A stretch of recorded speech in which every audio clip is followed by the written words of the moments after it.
Hello guys, I really hope that you're doing good. In this lesson, I want to cover a concept of transferring a certain amount from a certain solution.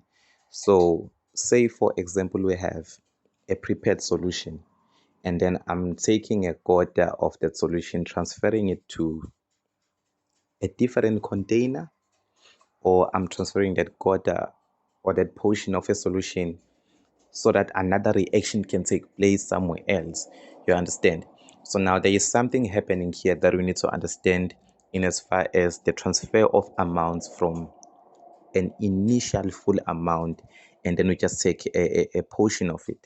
So there is something that we need to know and understand, because that is key in answering some of the questions in quantitative aspects of chemical change and some of assessment based calculations as well.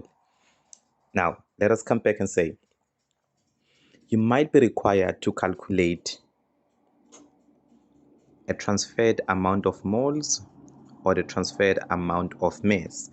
What is happening here? Again, we're transferring a solution into an empty container. I'm just saying an empty container. It can be a container with another solution, but I'm simply focusing on this video on the transferred amount. So that means nothing in this video cares about what is happening on the solution into the other container, whether it's there or not there, but I'm simply talking about the initial solution and that portion that is being transferred. So what is the relationship between the initial solution and the solution that is being transferred? So what happens is that if you keep on taking some of the amount in container A to container B, something should be common, something should be different about the two of them. Okay, what do they share in common? So the concentration at A, so that means the concentration before the transfer of the solution is equal to the concentration of B, the transferred solution. So the transferred solution and the solution before the transfer have the same concentration. I think it makes sense because if you make the sugar water solution, what we call it in Amazulu umpupula. Now, if you make umpupula using a certain amount of sugar, okay, let us say that it is too sweet. Whether you pour that amount onto another container or not, okay, so the other portion will also taste the same because the concentration of sugar is the same regardless of whether you have transferred that solution or not. Okay, so the transferred amount of solution has the same concentration as the initial solution before the transfer took place. So that means A and B have the same concentration, but remember that my illustration here uh, is simply making an assumption that there's no solution at B. So I want us to speak about the same substance. That is why I don't care about the other substance. Now the concentration at A is equal to the concentration at B. Now calculate the transferred number of moles or the mass. Now let us look at the calculation and try to check what happens in as far as the number of moles are concerned. How can we find that? So what is happening here, guys? The concentration at A is equivalent to the concentration at B, right? But we know that concentration is simply the number of moles over volume, meaning that wherever we see concentration, we can substitute number of moles over the volume. But we're going to be very specific. So the number of moles you substitute here will be the number of moles in A. So that means you might have to calculate the number of moles in A, and then you're also going to use the corresponding volume for A. So the concentration at A will be the number of moles of A divided by the volume at A. And then same thing, we said wherever we see concentration, we're going to substitute the number of moles over the volume, which I'm going to do right now. Number of moles at B and the volume at B. So that means these are the number of moles that are being transferred. This is what we are looking for, because we are calculating the transferred moles. Now these are the number of moles that are being transferred because they move from A all the way to B. B being an empty container. Okay, now and then U volume B is the transferred volume. For instance, if this was 400 centimeter cubes and I'm transferring 100 centimeter cubes, then here you would have to substitute 100 centimeter cubes as such. Now, ensure that these volumes have the same units, but I'm just too used in emphasizing to my learners that even if you're allowed to use the same units, just get used to converting them always to decimeter cubed so that you don't make the mistake of using centimeter cubes in a calculation of concentration when you have to convert the volume. Now you can use this formula, you understand, if you have the number of moles at A before the transfer, the volume before the transfer, and the transferred volume, you can find the transferred number of moles. Or you can make the number of moles the subject of the formula, and then the formula will become that as such. But which physical quantity do we get if you divide the number of moles by the volume? You get concentration of A, because these subscripts here are the subscripts for A. I hope that makes sense.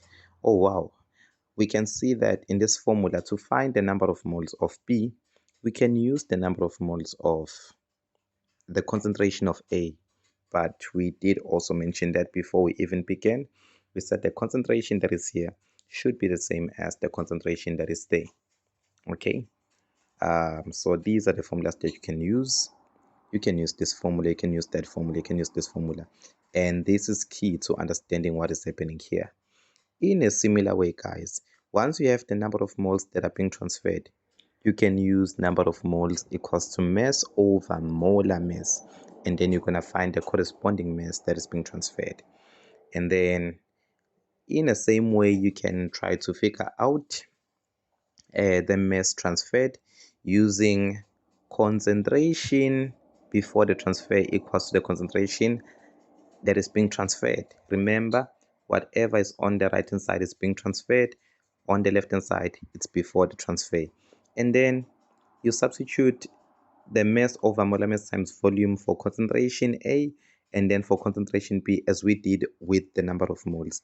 But here the trick is that the molar masses of A and the molar mass of B will cancel each other because we are speaking about the same substance. Remember, we're transferring substance number 1, which is in container A, to container B. So A and B have the same substance. So the molar masses are equal, so they cancel out. Your formula remains like this.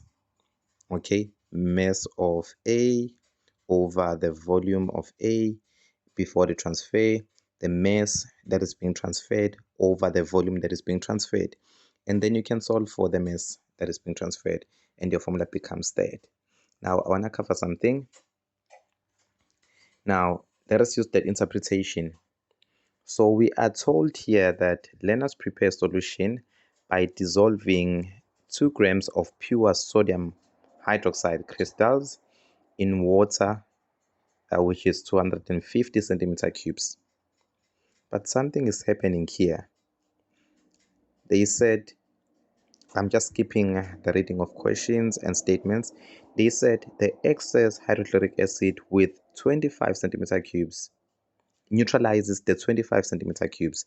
So do you see that we began with a volume of, we began with a solution of volume 250, but from the 250 centimeter cubes, we're only using the 25 centimeter cubes of the sodium hydroxide. But what do we know about the initial solution and this solution that has been transferred? So we only took a portion of sodium hydroxide. So they will share the same concentration, meaning that if you have the concentration calculated for the statement that is given here, then you can use that corresponding concentration together with the 25 centimeter cubes to find the number of moles. You understand? So that is what we do in this calculation, and that is how we use the interpretation. So we began with a 250, and from the 250 we transferred 25 centimeter cubes. So this 250 solution will have the same concentration as the 25 centimeter cube solution. So you know your formula to find the number of moles. So we can come back here. So to find the number of moles in the 25 centimeter cubes, I'm going to substitute the 25 centimeter cubes, and I am going to put the concentration that can be calculated on the initial step. I hope that is making sense. And then they said something here. They said the excess hydrochloric acid is neutralized with sodium.